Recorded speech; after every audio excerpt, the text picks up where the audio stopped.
Alors bonjour Oscar Freisinger. Bonjour. Donc voilà, on vous rencontre alors que vous avez une forte actualité puisque vous allez a priori devenir nouveau vice-président de l'UDC. Est-ce que vous le confirmez et c'est prévu pour quand? Alors je confirme, donc c'est prévu pour la semaine prochaine, donc samedi prochain, la direction du parti sera renouvelée.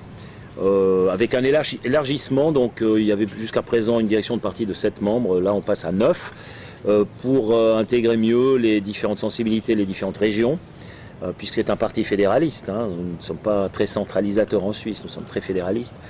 Et ça va permettre à la Suisse romande de dédoubler sa présence dans la direction du parti. Donc je serai un des vice-présidents. Puis il y aura encore mon ami Claude-Alain Voiblet qui me rejoignera les rangs de la direction du parti. Ce qui fait qu'on pourra influencer quand même un peu plus fortement la direction prise par le parti, aussi les campagnes, la manière de communiquer, etc.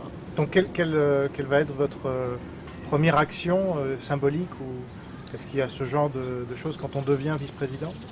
Est-ce qu'on a des actions à mener? Disons que là, il va falloir mener des actions soit au niveau communicatif, soit au niveau des contenus.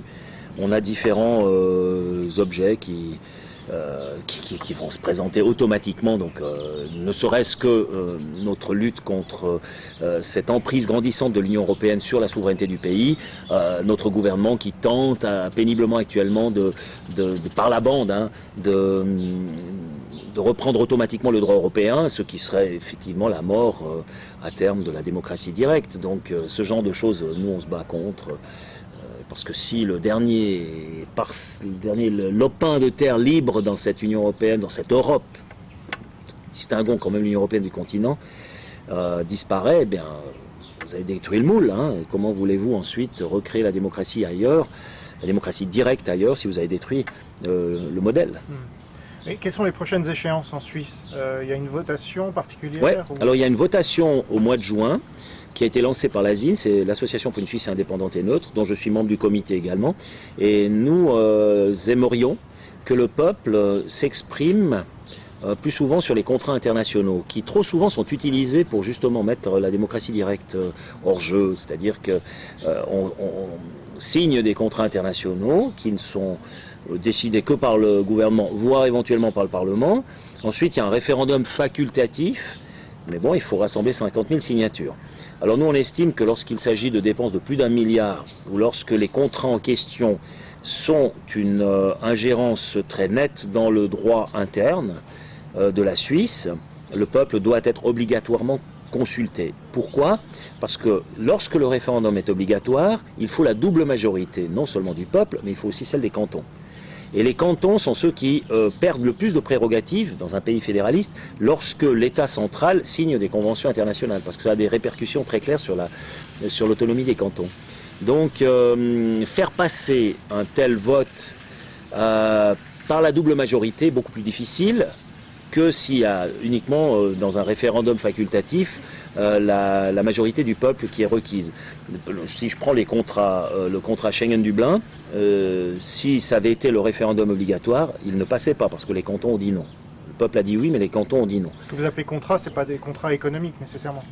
Ça peut être économique. Alors toutes les dépenses de plus d'1 milliard, ou toutes les dépenses récurrentes de plus de, je crois, 250 millions par année, récurrentes de 250 millions, devront être également soumises au peuple. Je vous donne un exemple concret, c'est les garanties que nous avons accordées au Fonds monétaire international pour, je crois, quelque chose comme 35 milliards, et on en a rajouté une couche, hein, et on estime que ça a quand même une incidence très très forte sur le pays et sur les citoyens et sur les impôts, parce que franchement on accorde là des crédits quasiment illimités à finalement un tonneau sans fond, hein.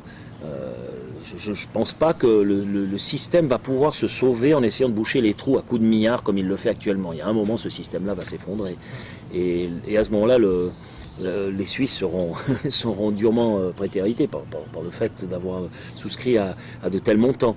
Donc ça, on estime que ça doit être soumis au peuple. Il y a un avantage aussi, c'est que si les négociateurs suisses savent que derrière, il y aura automatiquement un référendum du peuple, ils seront beaucoup plus prudents dans les négociations, Et puis en plus, ça leur donne un argument face aux négociateurs européens en disant, mais écoutez, nous, on veut bien négocier, mais derrière, le peuple doit ensuite accepter ou pas.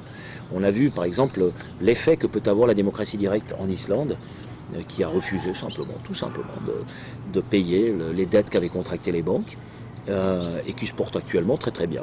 Au contraire de la Grèce, qui, elle, accepte des crédits monumentaux, qui ne font que grever sa situation, et qui ne servent finalement qu'à péniblement honorer le service de la dette, mais qui en rien augmentent les capacités économiques ou des capacités de production du pays. Donc c'est pour moi, franchement, c'est une spirale qui va amener la Grèce là où elle aurait mieux fait d'aller tout de suite, vers la faillite.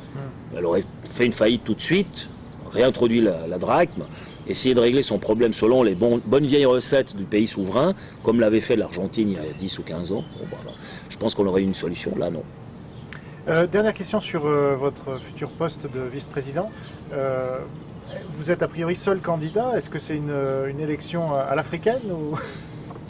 Non, mais c'est aussi un consensus. On discute entre nous. Il faut dire que le nombre de candidats est assez limité parce qu'en tendance, on préfère quand même que ce soit des élus fédéraux. Parce que l'élu fédéral, il est au cœur de l'action, il est au fait des dossiers, il est là où les décisions se prennent. Alors que si vous nommez vice-président quelqu'un qui est simplement membre dans une section, on avait eu ce genre de situation, ouais, il est un peu déconnecté. Et c'est beaucoup plus difficile pour lui d'être réellement efficace. Ensuite, il y a toute la capacité de communication, il y a le fait de parler plusieurs langues. Hein. Je parle également le suisse-allemand, pas seulement le Hochdeutsch, mais aussi le suisse-allemand, l'italien, l'anglais, etc. Il y a des facteurs comme ça qui font qu'on peut être plus efficace dans ce poste, éventuellement que quelqu'un d'autre. Et alors là, ça se discute. J'ai discuté avec les différents élus fédéraux, avec les sections, les présidents de sections, etc. Et un assez large consensus semble s'être dégagé pour dire, écoutez, voilà. Et la prochaine étape, c'est la présidence ou pas? Non, la présidence, c'est un parti quand même qui a sa toute grande force en Suisse allemande. Je pourrais le faire parce que je cause le suisse allemand comme les Suisses allemands. Mais on a un président qui est jeune, qui fait ça tout à fait correctement. Donc il n'y a pas de raison de remettre en question. Il s'appelle comment? Tony Brunner. Donc il vient de Saint-Gall, c'est un agriculteur. Il faut bien voir que notre parti a un fort ancrage agricole. Hein. C'est un parti qui est né dans les milieux plutôt agraires. Et donc, on ne peut pas se déconnecter de cette base-là. Donc, d'avoir un président issu de ces milieux-là était, je pense, quand même utile. Moi, je suis un intellectuel, je viens d'une toute autre frange, d'une toute autre sensibilité. Par contre, le fait d'avoir dans la vice-présidence des gens de ce type-là qui permettent une diversité de styles, de provenance, de capacité de mobiliser de l'électorat, évidemment ça c'est intéressant, mais la présidence ce n'est pas une nécessité. Non.